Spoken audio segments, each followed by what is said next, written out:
शिलान्यास के दिन हमने ईज ऑफ डूइंग बिजनेस में सुधार की जरूरत को लेकर चर्चा की थी। आज जब इस बिल्डिंग का, इस भवन का लोकार्पण हो रहा है, तब तक 32,000 से अधिक अनावश्यक कंप्लायंसेस को हटाया जा चुका है। 32,000, कैन यू इमेजिन? शिलान्यास के समय जीएसटी लागू हुए कुछ ही महीने बीते थे। हर प्रकार की शंकाएं, आशंकाएं जोरों पर थी। आज हर महीने 1 लाख करोड़ रुपए जीएसटी कलेक्शन सामान्य बात हो गई है। वाणिज्य भवन के शिलान्यास के समय हमने जेम पोर्टल पर करीब 9,000 करोड़ रुपए के ऑर्डर की चर्चा की थी। आज इस पोर्टल पर हमारे 45 लाख छोटे उद्यमी रजिस्टर हैं और जेम पर 2.25 लाख करोड़ रुपए से अधिक का ऑर्डर दिया जा चुका है। साथियों, तब मैंने बताया था कि 2014 के बाद मोबाइल मैन्युफैक्चरिंग यूनिट्स कैसे 2 से बढ़कर 120 हुई। आज ये संख्या 200 से अधिक है और हम इंपोर्टर से आगे निकलते हुए दुनिया के बड़े मोबाइल फोन एक्सपोर्टर्स के रूप में आज हम एक शक्ति बनकर उभरे। 4 साल पहले भारत में 500 से भी कम रजिस्टर्ड फिनटेक स्टार्टअप थे। आज इनकी संख्या करीब करीब 2,300 से पार कर चुकी है। तब हर वर्ष हम 8,000 स्टार्टअप्स रिकॉग्नाइज करते थे। आज ये संख्या 15,000 से ऊपर जा रही है। लक्ष्य तय करके ईमानदार प्रयासों से 100 साल की वैश्विक महामारी के बावजूद हमने इतना कुछ हासिल किया है। साथियों, संकल्प से सिद्धि की जो सोच आज नए भारत में बनी है, उसका बेहतरीन उदाहरण हमारा एक्सपोर्ट इकोसिस्टम भी है। शिलान्यास कार्यक्रम में हमने ग्लोबल एक्सपोर्टर्स को बढ़ाने के लिए, एक्सपोर्ट को बढ़ाने के लिए भारत को मैन्युफैक्चरिंग का प्रीफर्ड डेस्टिनेशन बनाने के लिए साझा संकल्प लिया था। पिछले साल ऐतिहासिक ग्लोबल डिसरप्शन के बावजूद सारे सप्लाई चेन तहस नहस हो गए। उसके बावजूद भारत ने $670 बिलियन यानी कि 50 लाख करोड़ रुपए का टोटल एक्सपोर्ट किया। आप भी जानते हैं ये आंकड़ा कितना अभूतपूर्व है। पिछले साल देश ने तय किया था कि हर चुनौती के बावजूद $400 बिलियन यानी $30 लाख रुपए के मर्केंडाइज्ड एक्सपोर्ट का पड़ाव पार करना है। लेकिन हमने इसको भी पार करते हुए $418 बिलियन यानी 31 लाख करोड़ रुपए के एक्सपोर्ट का रिकॉर्ड बना दिया। साथियों, बीते सालों की इसी सफलता से उत्साहित होकर हमने अब एक्सपोर्ट के लक्ष्य भी बढ़ा दिए हैं। उनकी प्राप्ति के लिए अपने प्रयास भी दोगुने किए हैं। ये जो नए टारगेट्स हैं, उन्हें प्राप्त करने के लिए सभी का कलेक्टिव एफर्ट बहुत आवश्यक है। यहां इंडस्ट्री, एक्सपोर्टर्स और एक्सपोर्ट प्रमोशन काउंसिल के सदस्य भी मौजूद हैं। मेरा आपसे भी आग्रह है कि आप अपने स्तर पर भी एक्सपोर्ट के शॉर्ट टर्म ही नहीं बल्कि लॉन्ग टर्म टारगेट सेट करें। टारगेट ही नहीं बल्कि वहां पहुंचने का रास्ता क्या हो, सरकार कैसे मदद कर सकती है, इस पर भी हम मिलकर के काम करें, ये बहुत आवश्यक है। साथियों, national import export yearly analysis of trade यानी निर्यात प्लेटफॉर्म इसी दिशा में उठाया गया एक कदम है। इसमें एक्सपोर्टर्स, सरकार के अलग अलग डिपार्टमेंट्स, राज्य सरकारें, सभी स्टेक होल्डर्स के लिए जरूरी रियल टाइम डेटा तक सभी की पहुंच होगी। इससे कई साइलोस को तोड़ने में मदद मिलेगी और जो हमारी इंडस्ट्री है, हमारे निर्यातक हैं, उनको जरूरी फैसले लेने में मदद मिलेगी। इस पोर्टल से दुनिया के 200 से अधिक देशों में निर्यात होने वाले 30 से अधिक कमोडिटी ग्रुप से जुड़ी जरूरी जानकारी आप सबको उपलब्ध होगी। इस पर आने वाले समय में जिलावार एक्सपोर्ट से जुड़ी जानकारियां भी मिलेगी और वन डिस्ट्रिक्ट वन प्रोडक्ट का जो मिशन मोड में काम हो रहा है वो अल्टीमेटली यहां भी जुड़ने वाला है। इससे जिलों को एक्सपोर्ट के अहम सेंटर बनाने के प्रयासों को भी बल मिलेगा। मुझे विश्वास है कि पोर्टल देश के राज्यों में एक्सपोर्ट के क्षेत्र में स्वस्थ स्पर्धा को प्रमोट करने में भी मदद करेगा। हम राज्यों के बीच में एक हेल्दी कंपटीशन चाहते हैं। कौन राज्य कितना ज्यादा एक्सपोर्ट करता है, कितने ज्यादा डेस्टिनेशन को कवर करता है, कितनी ज्यादा विविधताओं को एक्सपोर्ट करता है। साथियों, अलग अलग देशों की विकास यात्रा का अध्ययन करें तो ये बात कॉमन दिखती है कि उन देशों की प्रगति तभी हुई जब उनका एक्सपोर्ट बढ़ा। यानी विकासशील देश से विकसित देश बनने में एक्सपोर्ट की बहुत बड़ी भूमिका होती है। इससे रोजगार के भी अवसर बढ़ते हैं, स्वरोजगार के भी अवसर बढ़ते हैं।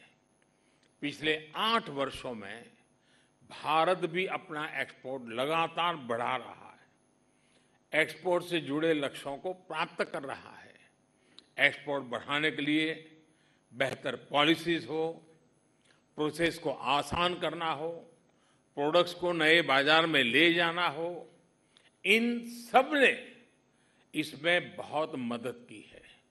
और अब हम लॉजिस्टिक सपोर्ट पर भी उतना ही फोकस कर रहे हैं ताकि हमारे एक्सपोर्टर्स को हर काम कॉस्ट इफेक्टिव बने।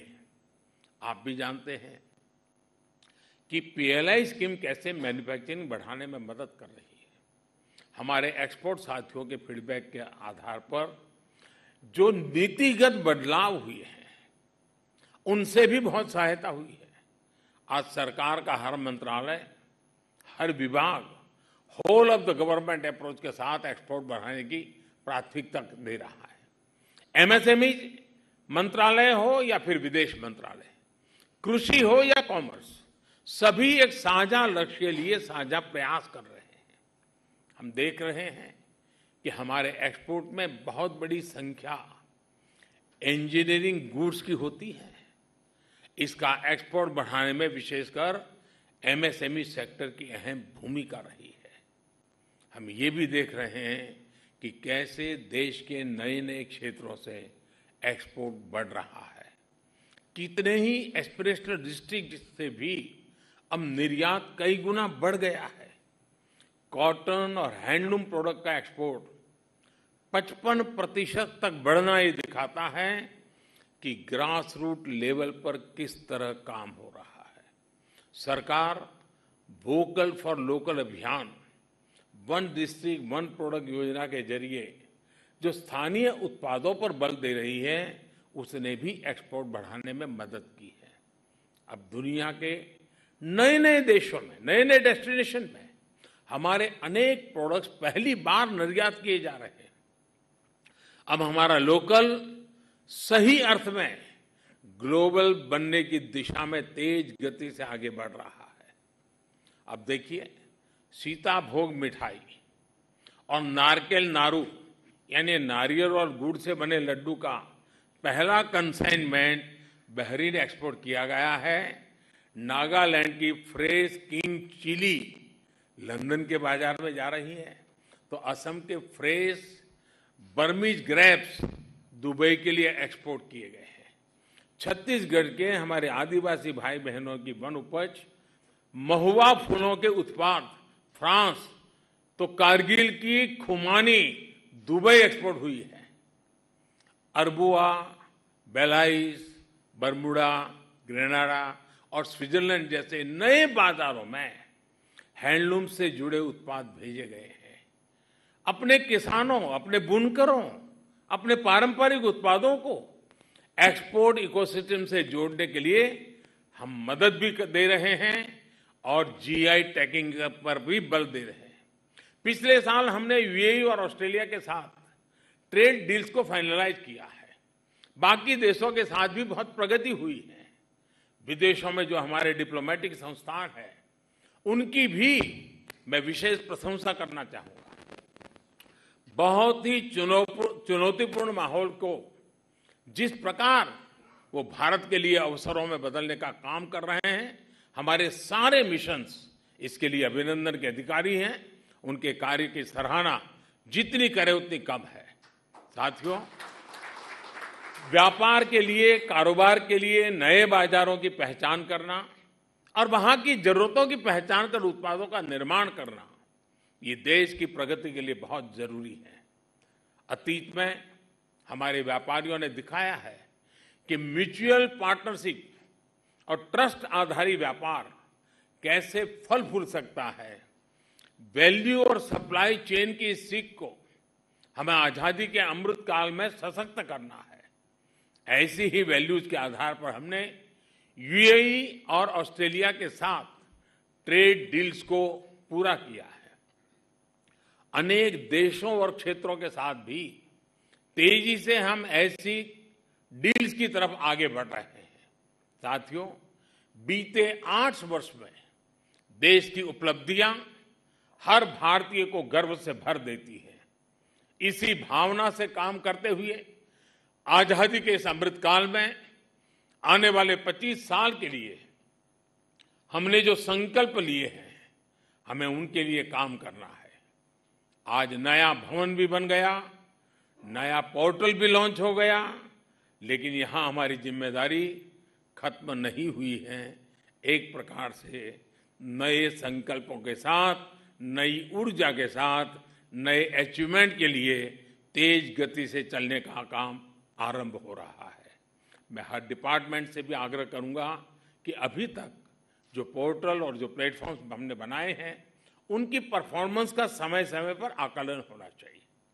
जिन लक्ष्यों के साथ हमने ये टूल्स विकसित किए हैं, वो कितने पूरे हो पा रहे हैं और अगर कहीं समस्या है तो उसका समाधान हो, इसके लिए प्रयास होना चाहिए। मेरा इंडस्ट्री के साथियों से, निर्यातकों से भी आग्रह है कि आप खुल करके अपनी बात सरकार के सामने रखें, इनोवेटिव सुझाव लेकर के आए, सॉल्यूशंस लेकर के आए। हम मिलकर के समाधान खोजना चाहते हैं। आप निर्यातक पोर्टल पर जाएं और बताएं कि इसमें क्या जोड़ा जा सकता है, क्या हटाया जा सकता है।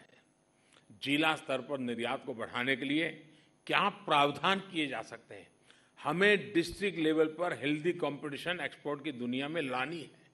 हमारे मैन्युफैक्चरर के बीच में भी zero defect, zero effect on the world class packaging, ये कंपटीशन हमको लानी है। मैं चाहूंगा कि सबके इनपुट से, सभी के सुझावों से, यानी सबका प्रयास से ही हम अपने विराट संकल्पों को सिद्ध कर सकते हैं। एक बार फिर आप सभी को नए भवन की बधाई और इस शुभ कार्य में मुझे शरीक होने के लिए निमंत्रित किया। इसके लिए भी मैं विभाग का बहुत बहुत आभारी हूं। बहुत बहुत धन्यवाद, बहुत बहुत शुभकामनाएं।